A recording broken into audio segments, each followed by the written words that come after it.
ఈరోజు అయితే ఒక మంచి వంటకంతో వచ్చాను. నిమ్మకాయ గోంగూర పులిహోర వరెవ్వా! ఎంత టేస్ట్‌గా ఉంటదంటే నోట్లో అలా పెట్టుకుంటే ఇలా ఎళ్ళిపోయేటట్టు ఉంటది. దానికి కావాల్సిన ఇంగ్రీడియెంట్స్ అన్నీ ఇవేనండి. పచ్చిమిర్చి, పచ్చెనపప్పు, పల్లీలు, నిమ్మకాయి, కరివేపాకు. చూసే విధంగా అట్రాక్టివ్‌గా కనిపిస్తూ ఉంది కదా మనకి వీడియోలో. మెయిన్ ఏందంటే గోంగూర ఇది మన గార్డెన్‌లోదే కాబట్టి మనం ఆలోచించాల్సిన అవసరం లేదు.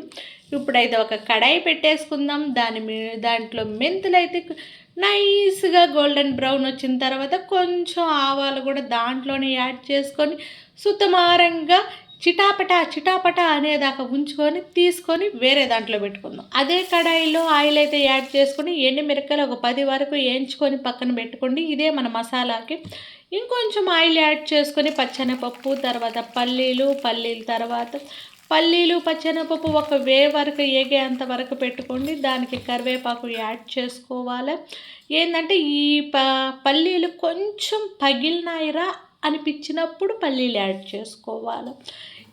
లేకపోతే మాడిపోయే ఛాన్సెస్ ఎక్కువ ఉంటుంది, లేకపోతే పల్లీలే కుక్ అవ్వకుండా ఉంటాయి. అందుకోసము ఏమంటారు, ఇప్పుడైతే ఈ 3 కాంబినేషన్లో మంచి స్మెల్ అయితే వస్తుంది. ఎంజాయ్ చేయండి. ఇవి తీసి పక్కన పెట్టుకోండి.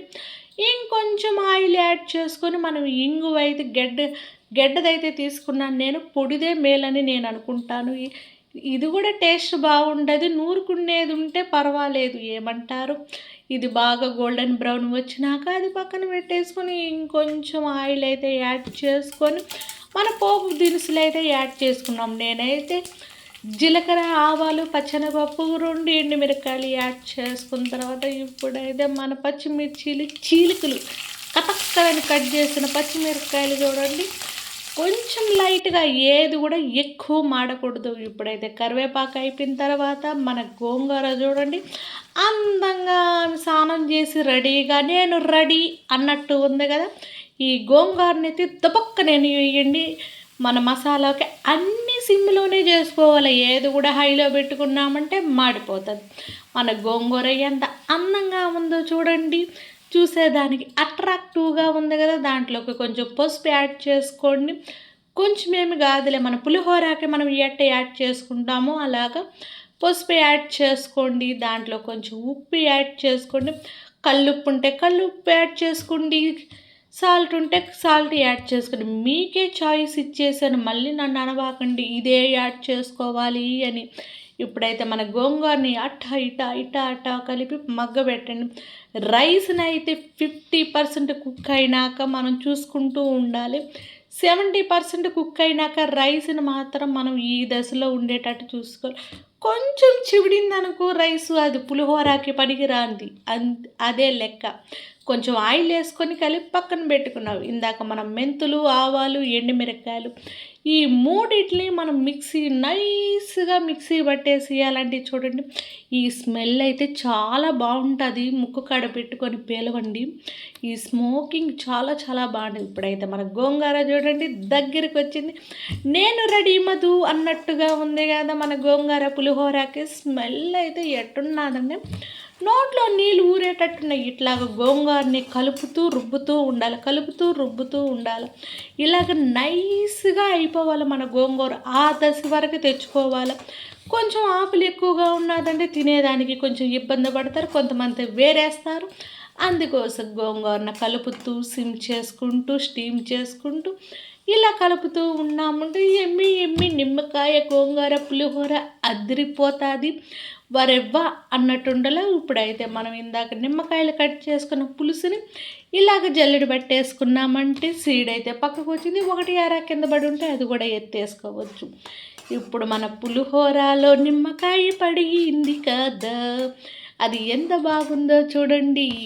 అన్నిటి కాంబినేషన్కి మన ఇంగో పోయి రోట్ ఎక్కేసిందండి. రుబ్బతా ఉంది. ఎలాగుందో చూడండి. మంచి స్మెల్ అయితే వస్తుంది. వీటిని అన్నిటిని మన ముక్కుల్ని అలా వదిలేయాలి స్మోకింగ్కి. ఏమంటారు, మంచి స్మెల్ని ఆస్వాదించాలండి. మన గోంగూర చూడండి రెడీగా ఉంది. దాంట్లో ఇంగు పొడి వేసి నైస్‌గా ఇంకొంచెం సేపు ఆ ఆయిల్‌లోనే కుక్ అయ్యే విధంగా ఉంచాలి. ఏది కూడా కొంచెం కొంచెం టైం ఇస్తూ దాన్ని మనం మేనేజ్ చేసుకుంటూ ఉన్నామంటే ఏ పదార్థమైనా ఎక్సలెంట్‌గా ఉంటుంది. ఏమంటారు? ఇప్పుడైతే మన గోంగూర రెడీ మధు పులిహోరకి అన్నట్టు ఉంది కదా! నిమ్మకాయ గోంగూర అబ్బా! మిక్స్ అయ్యి ఒక మంచి స్మెల్ బయటకొచ్చి వాటర్‌ని వదిలేసేసి ఆయిల్‌ని తేల్చేసేసి చూడండి వేడి వేడిగా ఉన్నప్పుడే దీన్ని కలుపుకోవాలా. ఎక్కడ పెనానికి అతుక్కోకుండా ఉండేటట్టు చూసుకోండి మ్యాక్సిమం. ఇప్పుడైతే మన రైస్‌ని తీసుకొని నేను దాంట్లోకి కలిపేస్తున్నాను. ఎందుకంటే నేను క్వాంటిటీ ప్రకారం రైస్ చేశాను కాబట్టి దానికోసము కలుపుతూ ఉంటే హాఫ్ కేజీ రైస్ అయితే నాకు పులిహోరకి సరిపోయిందండి. ఇప్పుడు ఇందాక మెంతులు, ఆవాలు, ఎండుమిరపకాయల పౌడర్ ఉంది కదా! ఇదే మన స్పైసీకి మెయిన్ ఇంపార్టెంట్. మెయిన్ ఇంపార్టెంట్ అనేది కాదండి. ఏ వస్తువు దానికి అన్నీ కలగలిపితేనే ఒక పదార్థం రుచి అనేది ఉంటుంది కదా! ఇప్పుడు పల్లీలు వేసుకొని చూడండి వరవ్వ పిల్లలు ఎంజాయ్ చేస్తూ పిల్లలైతే ఏందండి మనం ఎక్కడికైనా వెళ్తూ ఉన్నప్పుడు మనం ఒక బాక్స్ పెట్టుకొని వెళ్ళామంటే చాలు. పుల్లంగా తీయంగా అంటే పప్పులు తిన్నప్పుడు తీపి వస్తాయి కదా! అదిలేండి.